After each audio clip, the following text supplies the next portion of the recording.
possible that we are live right now. So just wanted to let you know that I see some people are in the attendance area. And so maybe Anita or An, could you tell us if you, oh, Paula, hi Paula. Can the attendees hear us right now? Sorry? Are the attendees in the room right now? Give me 1 second. Okay, so, all right. So they just heard us introduce ourselves, which is great. But just so you know, we will start, I guess, recording after Karthik returns. But thanks everyone for being here. We're going to wait for maybe another, 4 minutes. We're still waiting for our the SurveyMonkey representative. That's who we're missing.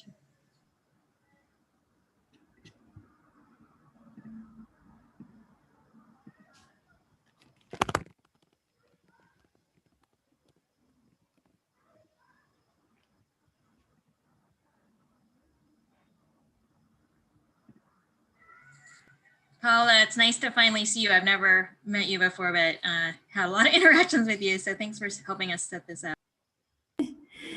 No problem, Janelle, anytime.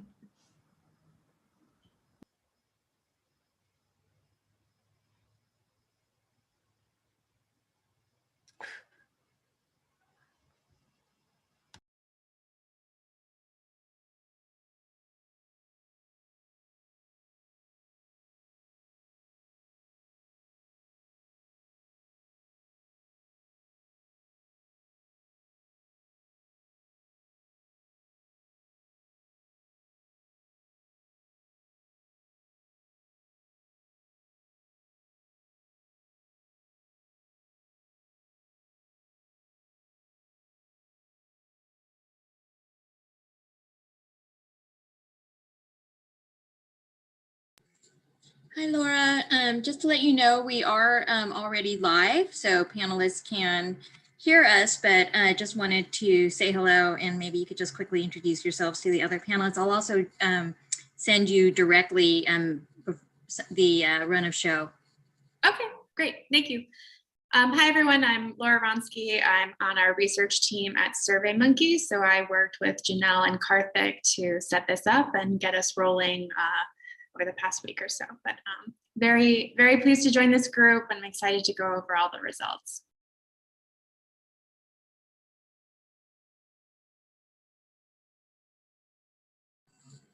And Laura, you will be starting us off. You don't have to introduce the panelists, but just kick off the webinar when we start at about 5:01.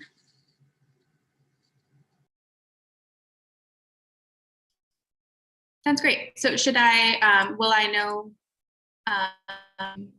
will you intro, or will someone intro me, or am I the one doing the intro? Yeah, I can introduce you. Okay.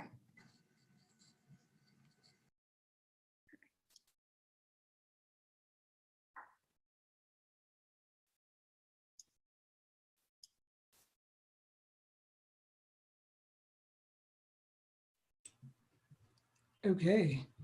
So Janelle, you said you'd introduce. Are you going to play? You're going to play MC then for the show? Okay. So let me. One more minute, and then I'll introduce Laura, and then Laura will kick off the event, and then I'll start showing the slides, Karthik. Great, thank you.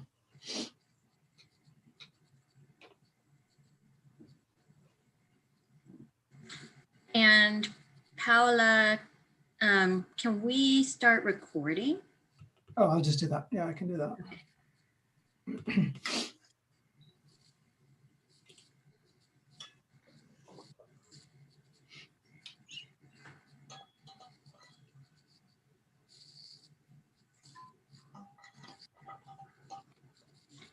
Welcome, everyone. A few people are trickling in, but I wanted to start us off, especially by introducing Laura Ronski from SurveyMonkey. Laura is the research, I'm going to say it wrong, research science manager at SurveyMonkey. And we really want to thank you, Laura, for putting such energy and priority into this project. Thank you so much, Janelle. Thank you everyone for joining us today. We are super excited to share out this data with everyone. I think it's been a great project to have that Karthik and Janelle kicked off a few weeks ago. My name is Laura Ronski. I'm a research science manager at SurveyMonkey. SurveyMonkey has done a lot of polling over the past several years on race and ethnicity issues. And this particular project is really important to us. I think it's been, thank you first of all to the AAPI Data team for their expertise for driving this project. It's been inspiring to see it come together, particularly so quickly. And SurveyMonkey is really proud to be a part of bringing these data to light.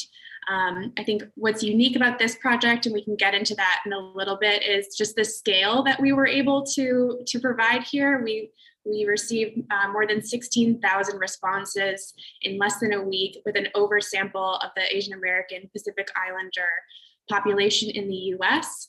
And so what I think we'll be able to do in our time today, and what you can dig into the data a little bit more on your own to explore, is all those differences.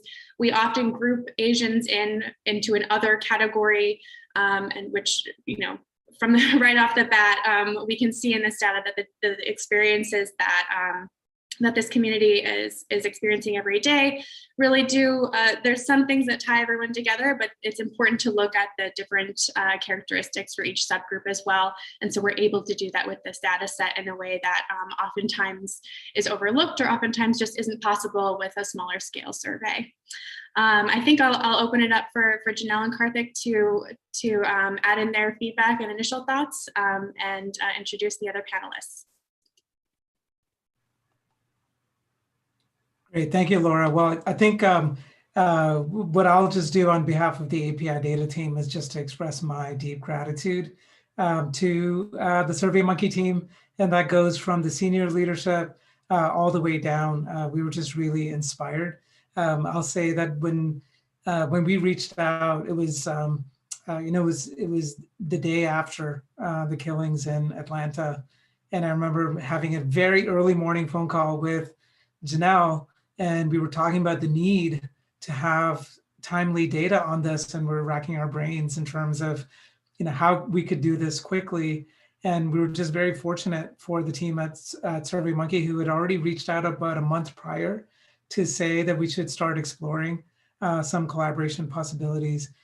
And so just deep gratitude to your team, from John Cohen, who's the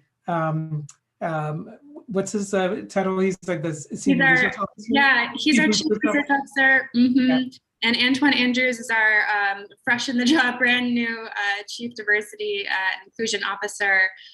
So on our side, we got a lot of involvement internally within SurveyMonkey. So we involved our employee research groups to help out with the questionnaire. So I think there's a wealth of data here. So absolutely, and I just want to highlight that with you know, many of the questions here are repeats from prior surveys we've done, but there are some new questions that Janelle and I we learned and really valued the new questions that were added. You know, when we're in the Google Doc, we would just see these different folks from the SurveyMonkey team just throwing things, commenting on each other. It was really it was a true collaboration. We're really grateful for that. So with that, Janelle, if you could share your screen, and I'll just highlight some of the major findings in the survey. Do you not see my screen? Oh, you know what? Okay.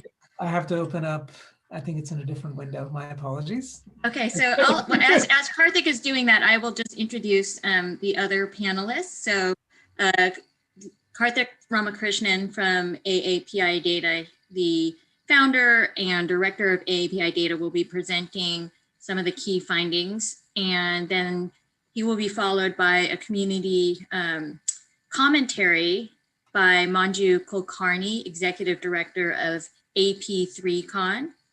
Then Niambi Carter from Howard University, and I will have a short discussion on the findings. I'm Janelle Wong, and I'm a senior researcher at AAPI Data. And then finally, we will have Drishti Pillai here. Drishti is the research manager at the National Asian Pacific American, sorry, I'm in the wrong slide. The National Asian Pacific American Women's Forum, NAPAW, who has been incredibly involved in commenting on the tragedies over the last few weeks, and also has been advocating for Asian Americans throughout the pandemic and prior. So Karthik, with that, I'll move it over to you. Great. Thank you, Janelle. So in terms of background for this study, this was conducted online from March 18th through the 26th of 2021, and the total sample was 16,336 adults, ages 18 and over. This includes a little over 2,000 respondents who self-identify as Asian or Asian American in any of those detailed categories, as well as those who identify as Native Hawaiian or Pacific Islander. Their estimate for the full sample is plus or minus 1.5, and for the subgroups, it's plus or minus 3.5 percentage points. The data have been weighted for age, race, sex, education, citizenship status, and geography using the Census Bureau's American Community Survey. Next slide. So some key findings. One is that about 1 out of every 4, okay, there was a slide that we skipped, my apologies. One thing we should note, whenever possible at AAPI Data and the National Asian American Survey, we aim to conduct interviews in English as well as in Asian languages, at the very least in Chinese, Vietnamese, and Korean. That is not something that we had the luxury of time to be able to do here. So we did this in English only. We do note some potential biases that might exist.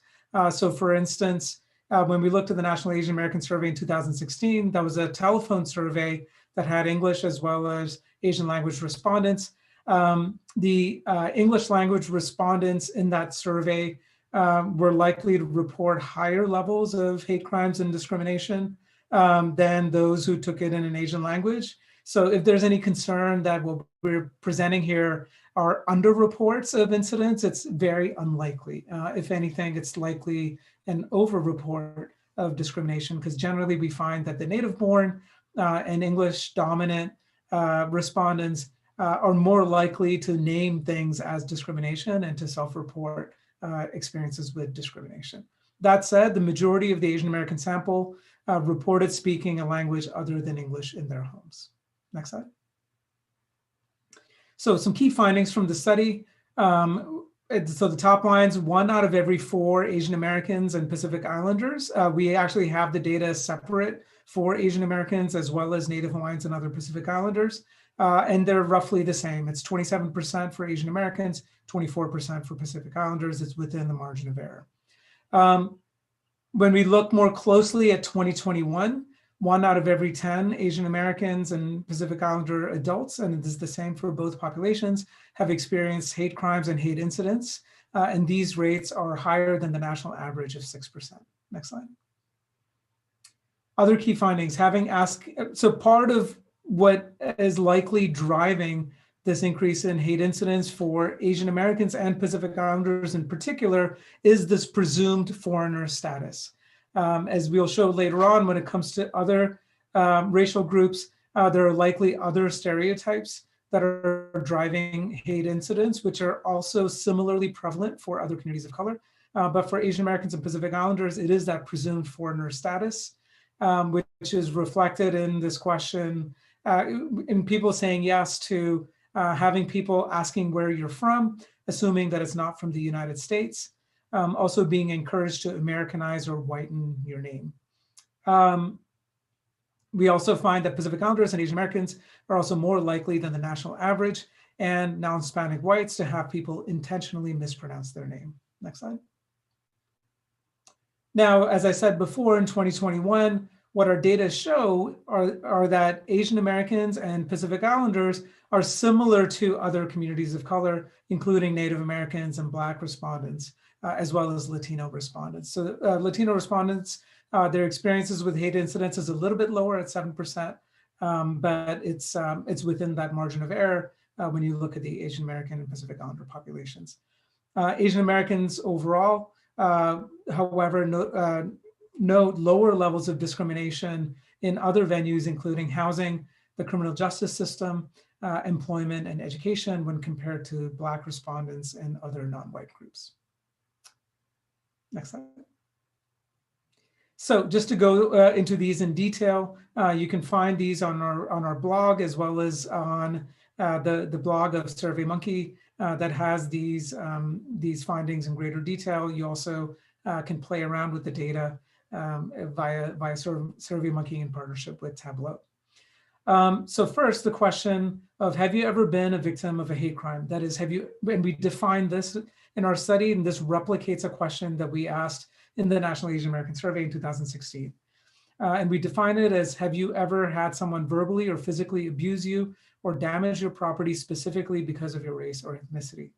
If they answered yes to that question, they were then asked 3 additional questions on whether they experienced hate crimes or hate incidents before the coronavirus pandemic in 2020, last year in 2020, and this year in 2021. So focusing on the Asian American and Pacific Islander population, 27% say that they have indeed experienced it. And for Pacific Islanders, it's 24%. Getting closer to 2020 after the onset of COVID, 12% for Asian American adults, 10% and then 10% each for both groups in 2021. Just as a point of reference, there are about 18 million Asian American and Pacific Islander adults in the United States. So that gives you a sense of the scale of this problem as it stands right now. Next slide. Now, when you look across racial groups in that overall question, we see that the average is 22% overall.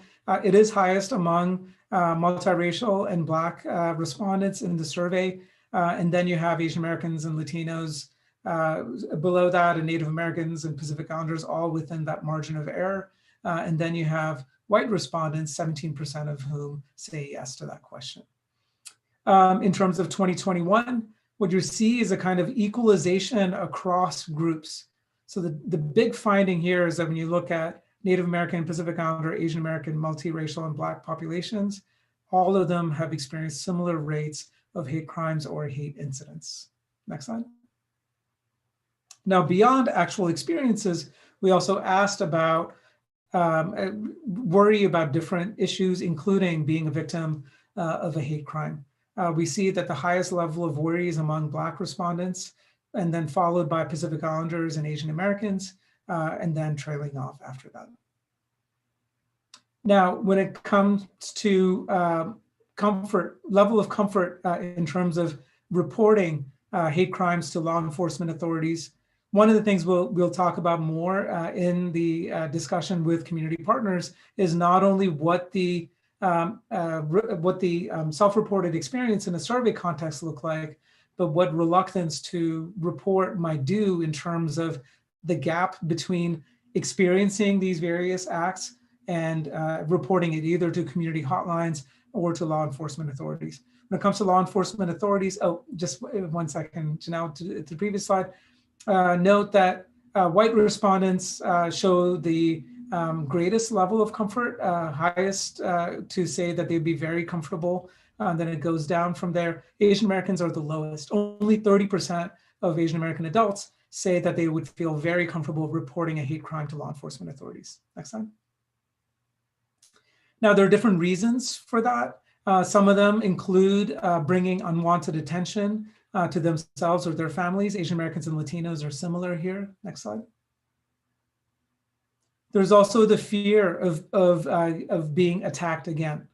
And here you see among Asian Americans, Latino, Black, and Pacific Islander individuals all expressing similar levels of concern that they might get attacked again if they report a hate crime. Next slide. We also see significant variation in terms of level of confidence over whether justice will be served. So Asian Americans are among the most skeptical that if they report hate crimes, that justice will be served. Next slide. Now, in terms of everyday stereotypes that might be fueling this, go ahead, Janelle. One, or first set of factors relate to the perpetual foreigner stereotype among Asian Americans and Pacific Islanders. What's notable here is that even though most Pacific Islanders are born in the United States, you do have Pacific Islander immigrant populations. They are treated as if they are foreigners. both with respect to this question as well as the question about asking where they're really from, presuming that they're not from the United States. Next slide. We also see that Pacific Islanders are among those most likely to have their name intentionally mispronounced. And we also see high levels among Latino, Black, and Asian American populations. Next slide. Here's the finding that we had in terms of people asking where you're from, assuming that you're not from the United States. So Asian Americans are at the highest here at about 2/3, and about a majority of Pacific Islanders and Latinos also report that they get asked where they're from, assuming that they're not from the United States. Next slide. In terms of acting as if you don't speak English, we find that Pacific Islanders, Latino, and Asian Americans all rank very high here. And note that this is a survey that's taken in English, right? So this is individuals who are English dominant who get this treatment where people act as if they don't speak English. Next slide.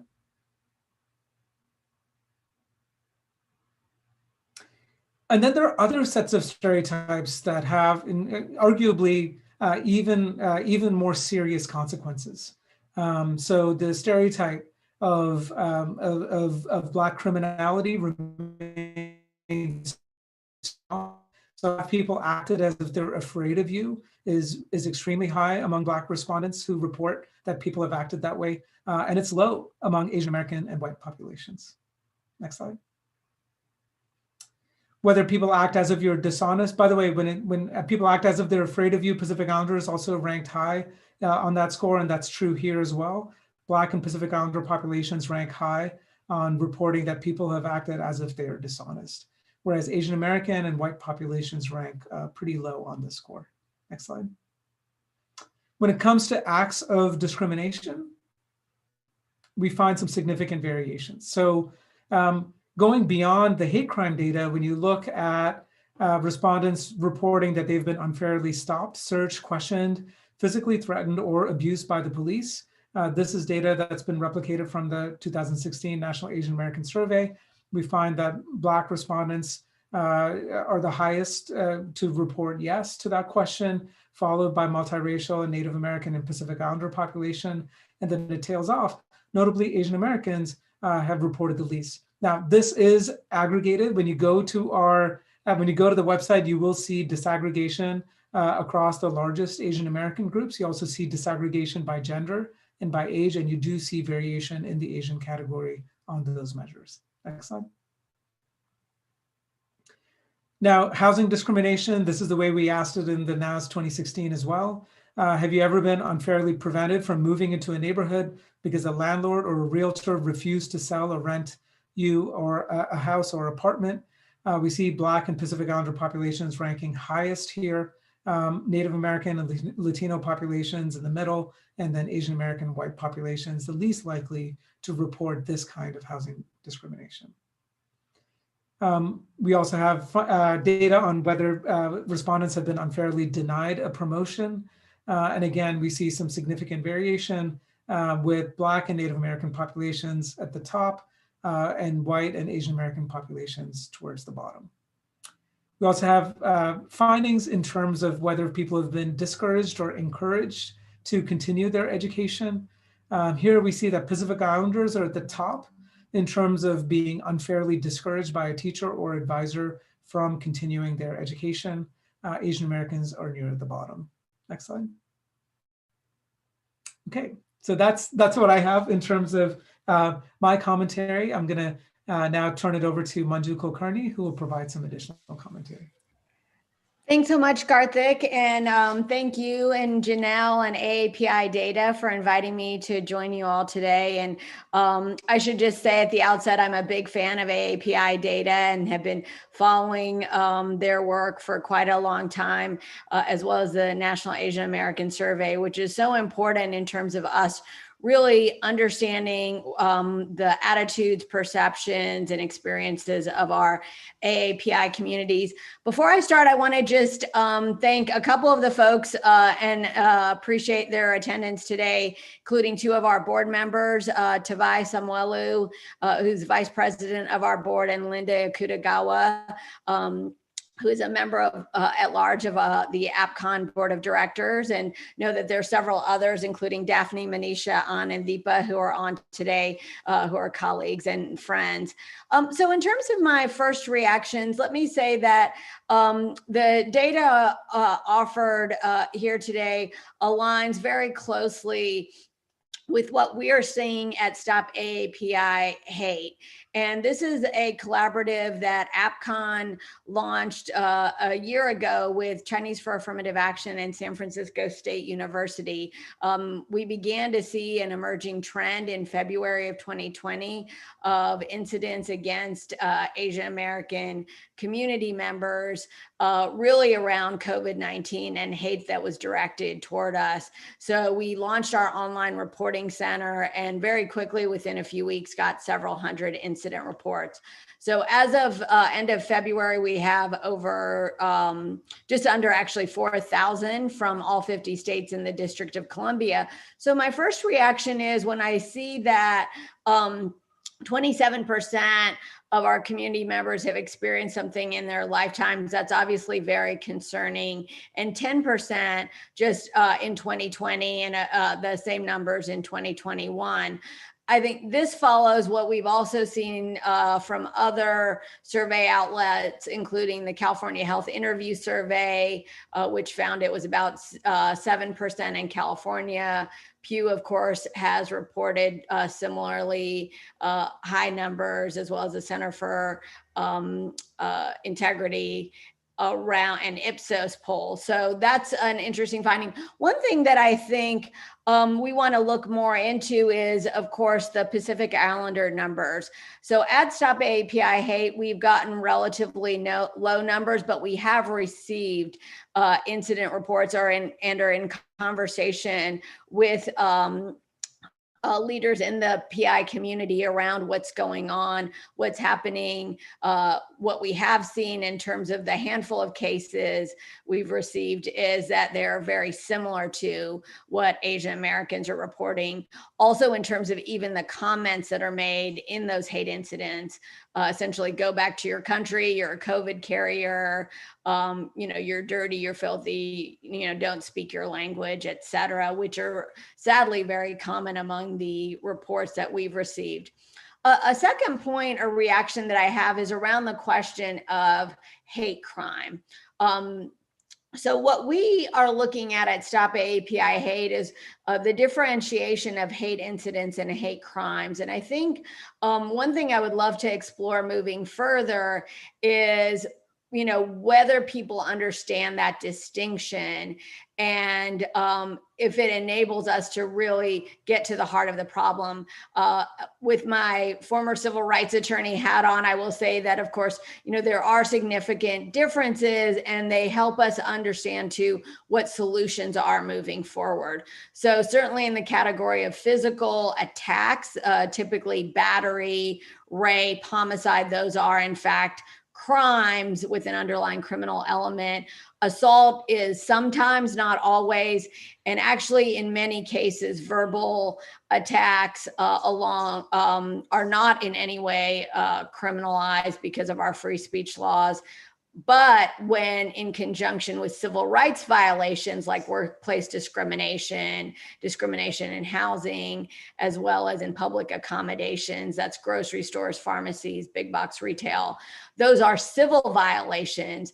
And so again, as we look at solutions moving forward, we want to know and better understand what people think when they hear the term hate crime, and then also better educate them as to the distinctions, so that when we look to solutions, we get at the right solutions, knowing that law enforcement is not, in fact, the sole solution in this particular case. I will tell you at Stop AAPI Hate, 90% of the incidents we've received do not involve an underlying criminal incident element whatsoever. And so I think for us, we are really looking at some of those alternatives to, of course, law enforcement and mass incarceration.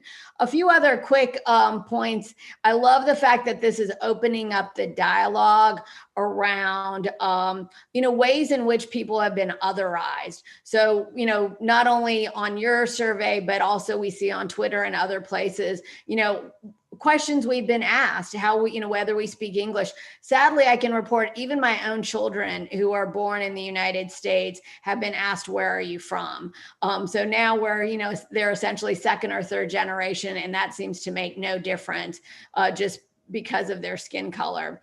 A few other final points, understanding what's happening to African American and Latinx communities and the role that plays, both in terms of structural racism and those attitudes around being afraid of PI and African American communities, being viewed as being dishonest. The ways in which that plays into mass incarceration, I think, are important. And then finally, the structural racism components. I would say that one thing that this dialogue recently has brought to mind is questions around sort of white adjacency and ways in which Asian Americans perhaps don't necessarily have the same struggles, but yet they do have struggles under racism and white supremacy overall, and what that means. And then the very last point is around reporting. I think what we know at Stop AAPI Hate is that, in fact, the reason we've gotten so many reports and they haven't been made to law enforcement or local government agencies is those agencies don't have the trust of the community. And your data shows that very clearly. Only 30% would be willing to report something.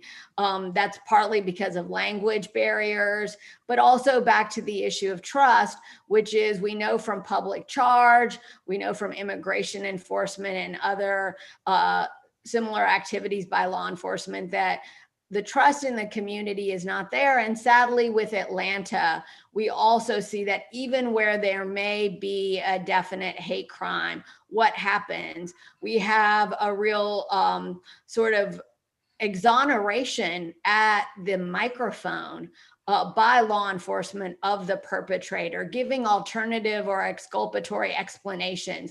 No, he said it wasn't racist. He had a sex addiction. He had a bad day, right?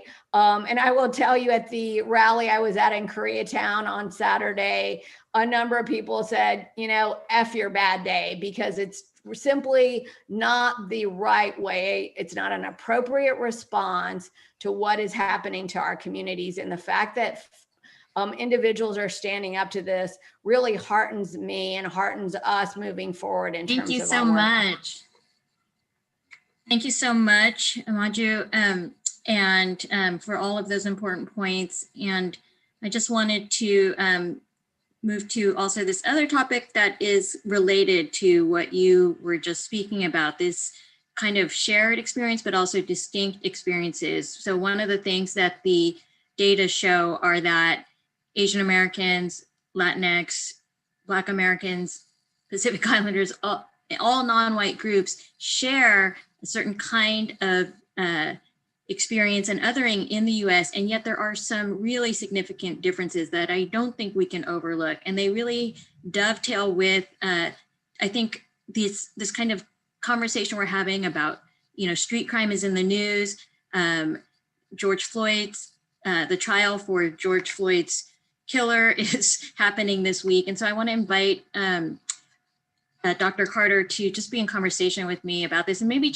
we'll start with just some basic reflections, Niambi, about these data. And you're still on mute now, but I know you'll come on. Yeah, so I want to thank you all for inviting me and for doing this work, because I think it's really important. And I think what this study highlights, because you all are talking to so many different kinds of people about the ways that people experience this exclusion and this othering, it's really important, because I think there's this sort of, conversation that people have is like, oh, there's shared minority status. And that there is that, but the way that people experience that status is very different. And I thought one of the things that Manju just spoke about, right, where Black people are seen as untrustworthy and have been harassed by police, or our people are afraid of them.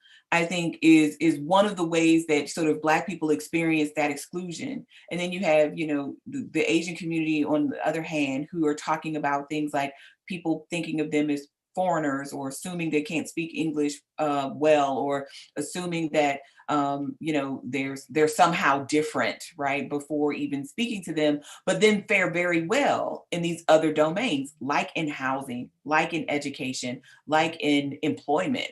And so I think it doesn't negate everyone's experience, but I think this is really useful for talking about the very different ways that all of these communities are grappling really with white supremacy. And the way that, and I like the term Manju used of white adjacency, but this way in which sort of anti-Blackness functions here, right? Where these other communities are sort of ordered, right, racially, depending on their proximity to or distance from Blackness and whiteness. And I think these are really important dynamics, because I've been really troubled about the sort of revisiting of the trope of sort of anti-Asian Black bias.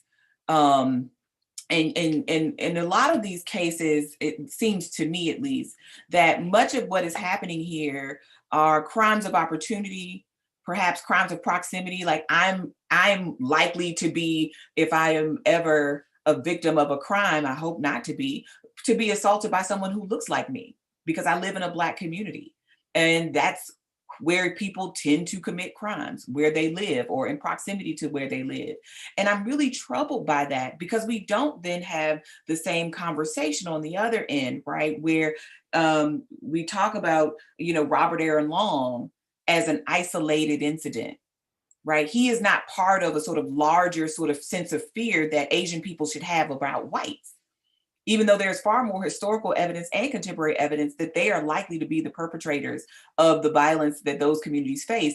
Yet the Black trope is a much easier one for people to buy into. It's one that is already sort of built in and ready-made into this sort of American system that we live in. And it troubles me, because I think it undermines the sort of work that you all are doing and that others are doing to not just bring solidarity, but to bring some real clarity to this conversation. Because when we talk about hate crimes, for example, people don't report hate crimes. There's somebody who determines that the crime that they report is a hate crime, which is another kind of problem. But then when we really dig down into the data, which is poorly collected, we know the FBI data is bad for a number of reasons. One, about who reports and what they consider to be hate crimes, right? Like some localities are saying there are no hate crimes, and we know that can't be true. But when you look at who is the victim of those crimes, more often than not, they're Black. And when you look who the perpetrators of those crimes, more often than not, they're white. And so I think that's a sort of much more difficult conversation to have than I think we would like, because one, you don't want to minimize people's experiences and the traumas that people feel. But I think it's also the case that we don't also want to sort of start the sort of narrative again. And I think, you know, we have to just hold space for multiple things to be true at the same time. And I think that's difficult, because our racial rhetoric in this country, our racial narrative is a very flat, sort of one-dimensional one. But we know this is a far more complicated issue. Those are really good points. And I also think, you know, the role of social media in the coverage, we have, you know, one of the things we mentioned in this blog post that I just dropped in the chat too, is that the coverage of crime is heavily biased to cover Black males who are as perpetrators. And many of these crimes aren't covered. I just wanted to ask Manju, in the, you know, in your, someone was asking about the race of perpetrator data. And so maybe you can answer in the chat, in the Q&A there, there's some space for that. But thank you, Nyambi. And, you know, I think this, again, the focus on real life chances is captured in this data. So, you know, whether or not you're encouraged to pursue an education, or whether or not you face abuse by the police, you know, I think this is an opportunity for Asian Americans to also see how, you know, can they not be bystanders with those issues, which are endemic issues. And I think the education one in particular is really difficult, right? Because that is the area where I think a lot of people feel like their future depends on it, right? Like no one wants to gamble with their children's future, but that's also where we see these sort of breakdowns again. So particularly in these affirmative action cases that you've written a lot about and that lots of folks have been covering, right? The sort of low-hanging fruit there is to pick on sort of Black and Latinx people and say, well, see, they're taking space or they don't deserve it, right? No one is going after the undeserving white kids, right, who are scoring under Asian kids many times on their standardized tests. No one is making that argument. It's just these people are less smart, they're less capable, they're less deserving.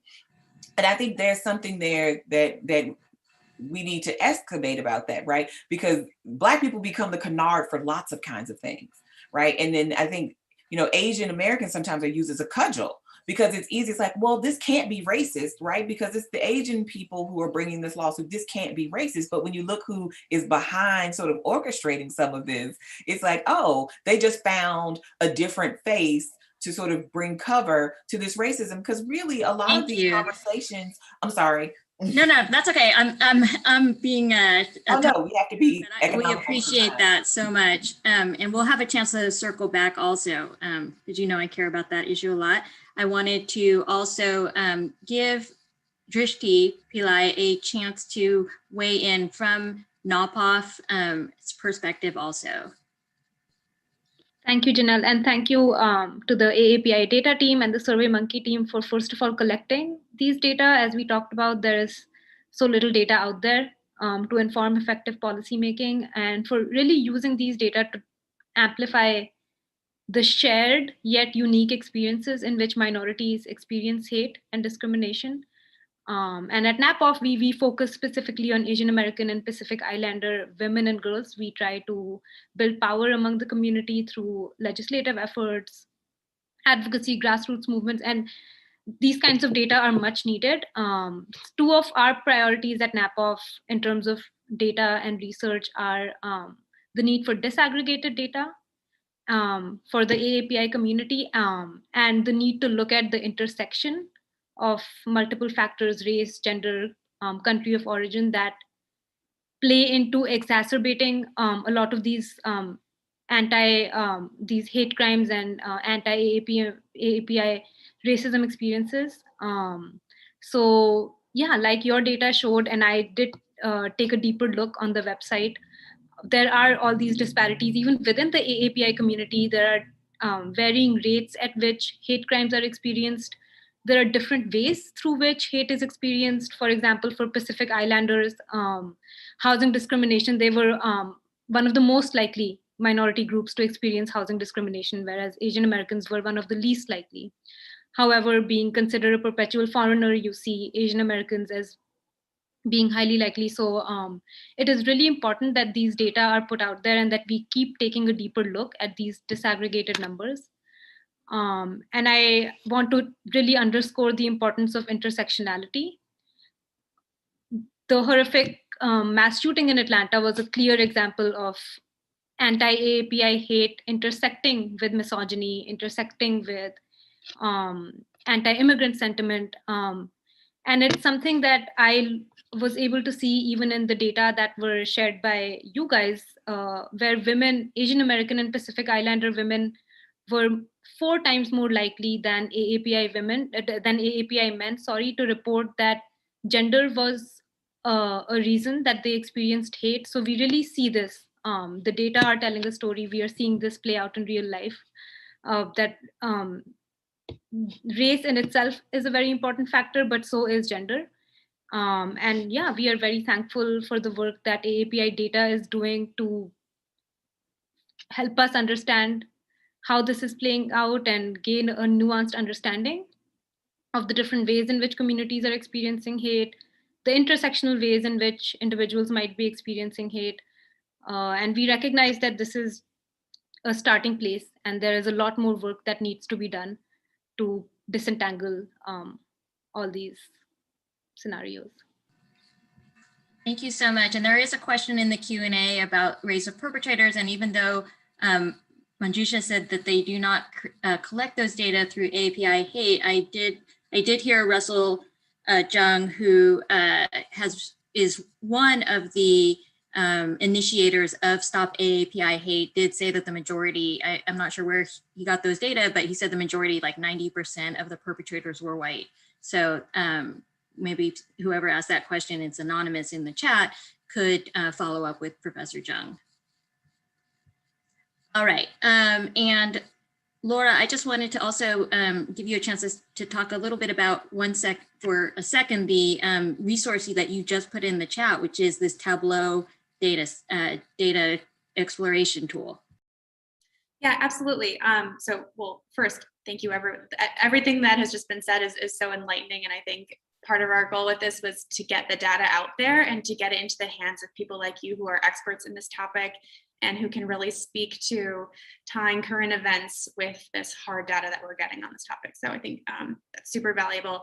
What we tried to do, we've been working with Tableau recently to try to come up with new ways to visualize data for surveys like this. So the link that I just shared is a dashboard that we put together that pulls just a few of the questions from this survey into a group.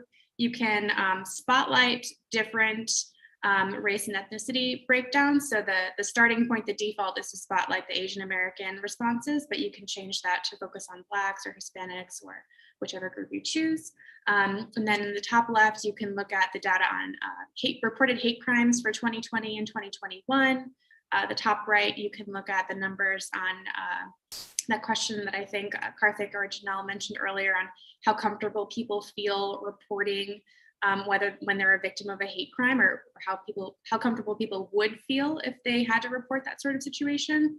And then the bottom section focuses on a couple of the microaggressions that we asked about in the survey, including the question that gets at that core slight of, are you actually American? Where are you really from? And then whether people have been asked to Americanize or whiten their name, whether people have had their names intentionally mispronounced. So you can filter through and play around with it.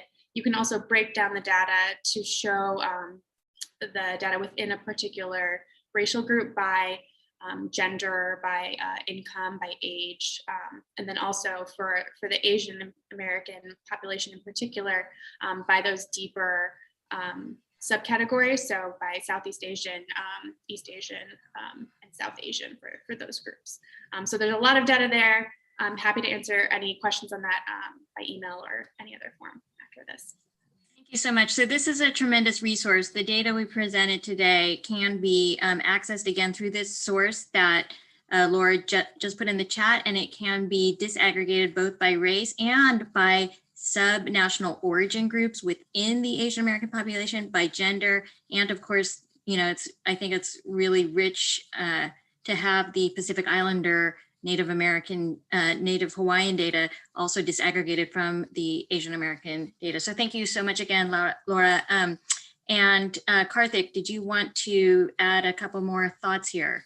Sure. Yeah. No. This has been a really fruitful conversation. We knew this when we invited our community partners and Dr. Carter to join us. So just grateful for that. A couple of things I'll say is, I saw that the White House announced some additional investments when it comes to both understanding and supporting our communities during this challenging time.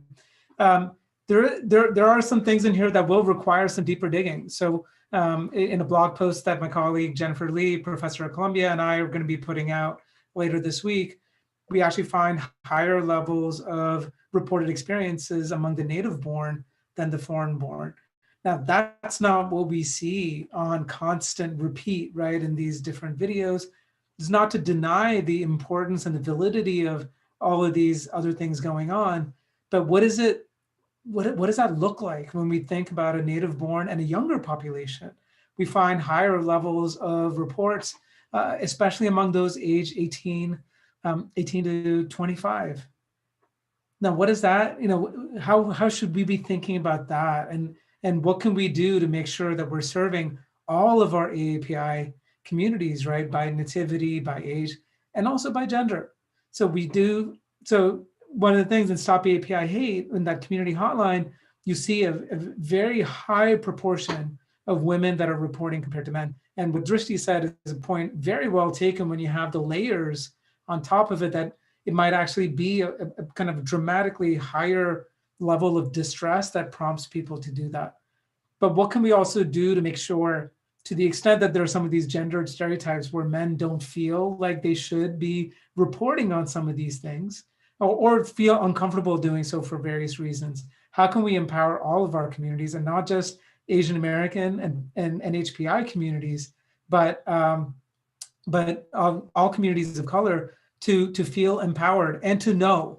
I mean, some of this is systemic reform, to know that justice will be served. I mean, that's what we all want, right? How do we make sure that that happens? So those are just my additional reflections. But really, there's so much there, and we encourage our community partners as well as researchers to use that Tableau tool to dig in. So I also just wanted to share our contact information and give each of you as panelists a chance to say a few more words. And if other questions come in through the chat, we can go ahead and answer those. So Manju, do you want to start off? Yeah, no, I mean, I think that this is really, as Karthik said, an opportunity to begin the conversation and then look at ways in which we can dive deeper. To his last point about who exactly is completing, our online form, or, versus maybe individuals who might be experiencing the hate, native born versus immigrants, individuals who identify as men versus identifying as women. I think some of these are really what we need to look at moving forward. And I think, the opportunity also, as Professor Carter stated, to really consider, what does it mean in terms of bringing our communities together with African-American and Latinx communities, because I think that wedge issue continues to be there. And I think we need to, sadly, we're going to have to continue to fight against it as a number of individuals and groups want to use it to further their own ends. And Dr. Carter? Thank you for that, Manju, because you were going right where I was going, right, which is how these communities are being manipulated, and talking about, I think, racial issues in these very limited ways, because in the same moment where we're talking about this rise in hate crimes, I think we also need to be thinking about voting rights, for example, right? Like those are another places to build solidarity, not just around sort of, the sort of intra-racial, interracial kinds of, or intra-minority, interracial sort of violence spaces, but there are also generative spaces, right, where we can be proactive and build community and coalition. And voting rights right now is one of those issues that's not just going to confront Black people like we see in Georgia, it's also going to matter for Native American folks in the West, in places where they predominate and where they showed up at the elections, right? It's going to matter for Latinx communities. It's going to matter for Asian communities. It matters for all of us. So I think one of the things that, while we have this moment and we can take up space and we can talk about sort of why these issues are happening and why we see these things happening, the pain and the trauma is one part of our sort of relatedness, right, in the ways that we come together, but we can also come together and unify around places where we can be proactive, where we can generate, I think, lots of possibility and new ways of being in relationship to each other. So I would encourage folks to think about more than just sort of these hate crimes issues. Also, don't be silent about police violence. Don't be silent about voting rights. Don't be silent about educational access, environmental racism, and these kind of larger structural conditions that really are going to affect all of us differently, of course, but they're going to have these sort of spillover effects. So I think there are places outside of our pain where we can also think about being in community with one another. I agree with that, one of the things that is really lifted up here in these data are the different forms that racial bias and racism take. And you can see that, systemic racism is real, but it is not equally felt across different racial groups. And again, I think that, this moment is a call to action. Solidarity means Asian Americans really also, using kind of drawing on this experience to understand how deep racism runs in the US and doing more to stand up against systemic racism, because it's in our faces. You can't deny it looking at these data. I wanted to move to Drishti too for some additional comments. Yeah, I had one additional comment regarding, and I just saw that there was a question posted about that as well, about Native Asian Americans being more likely to report experiencing hate than immigrants. And I think, I do think that it goes back to, and say that as an immigrant myself, it goes back to this idea of internalizing the hate you experience, which is often higher among immigrant communities. You're not a US citizen yet, so you are even more scared, not just of reporting to authorities, but even of sharing incidents of hate with your loved ones. I have been told to go back to my country and that I don't belong here. And it's a conversation that I didn't even share with my own family, because you tend to internalize these incidents and you think it's your fault that you look a certain way or that you speak with an accent. I think, again, it calls for the need to really take a deep dive and maybe not just look at the reporting of crimes, but the perception, because the way immigrants might be perceiving an incident, it might be different from the way native borns are perceiving it. To an immigrant, being said that your English is really good for being where you're from, they may not perceive it as a hate crime until it's pointed out to them, or people mispronouncing their name. Those are experiences I've had that I've shared with other immigrants. So I really think the perception, how these incidents are perceived, whether or not they're perceived to be the more subtle ones, whether or not they're perceived to even be incidents of hate, might be very different between immigrants and US-born AAPIs. Thank you so much. And so I'm going to just turn it over to Karthik to wrap it up, and then Laura also will actually close out our event.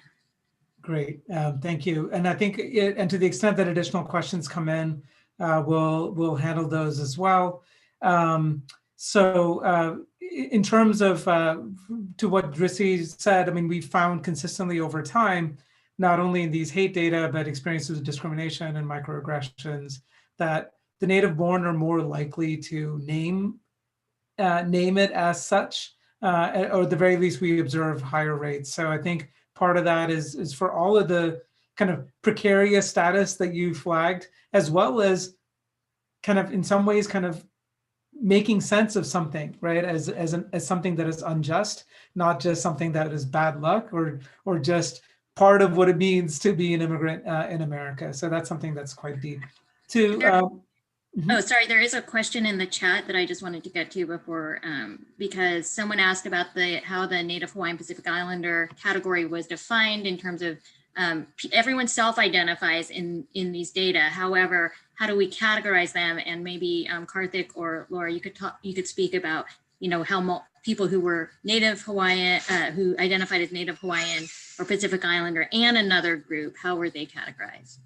Yeah, I see that. And also a question about inviting Native Hawaiian community leaders and scholars to be able to comment. So Janelle and I are in the process of doing that. This is, we got the data just a few days ago, and we do have different blog posts that are planned. And we specifically did not want to write blog posts, that with Native Hawaiian Pacific Islanders as the area of focus without having members who from that community. And this is something we've remained consistent at API Data in the past, to not speak on behalf of other communities if we're not from that community as an area of focus. But it is Native Hawaiian alone and in combination in terms of how the data are derived. We had a follow-up question in terms of which racial and ethnic group did they identify with most. And so if they said Native Hawaiian and Pacific Islander as that, then they would count as such. And this is true for all racial groups in the study. And I think, Laura, I hope I'm not misspeaking to say that through this partnership with SurveyMonkey is that they are thinking now about potentially changing the way that they ask their race question based on this experience with us. Yeah, that's right. So we've been working on compiling better demographic questions across the board, so gender, race, and ethnicity, for a while, and so we're currently running experiments on how to kind of optimize that. But this is definitely contributing to that research as well. Great. Well, one final thing I wanted to say, Janelle, and this is to lift up Professor Carter's remarks. If you go to API Data, and especially that 2020 pre-election survey that we did, we find high levels of support and concern with respect to the discrimination faced by Black people. You also see consistently relatively high support that's consistent over time for affirmative action. And this really goes against that narrative that, you know, this is not to say that, that there are of course, there are instances of intergroup tension, for example, and maybe not all feeling like we're in this together. But what we have found consistently over time is actually quite heartening. And I think part of the challenge is when it comes to the narrative, to not get so taken in by some of these images and videos that are extremely disturbing. And you know, we need to ensure that justice is brought to bear. But how do we make sure that we also understand that much larger context, both in terms of a policy agenda, voting rights agenda, and an empowerment agenda? So I'll leave it at that, and then I think we can kick it over to Laura to help close that. Yeah, thank you so much. And I want to thank our panelists because we're going to sign off after this, but I wanted to also, yes, thank you again to everyone for participating. And Laura, maybe have the last word and close us out today. I mean, I will echo the thank yous. This has been a great, from start to finish, this has been, like I've said, we're super proud to be involved. This is an important topic. It may not be an uplifting topic necessarily, but thank you also to everyone who's joined us today. I hope that maybe this is an opportunity to see a little bit more of yourself represented in the data, and to feel like you are seen, your opinions matter, your experiences matter, and then when we have important data on a topic like this, there's actually steps that we can take to address these underlying problems and to come up with a bigger solution. All right, bye everybody. Thank you. Thank you, everyone, and thank you, Janelle, for moderating. Thank you, Janelle. Thank you, Karthik. Thanks, everyone.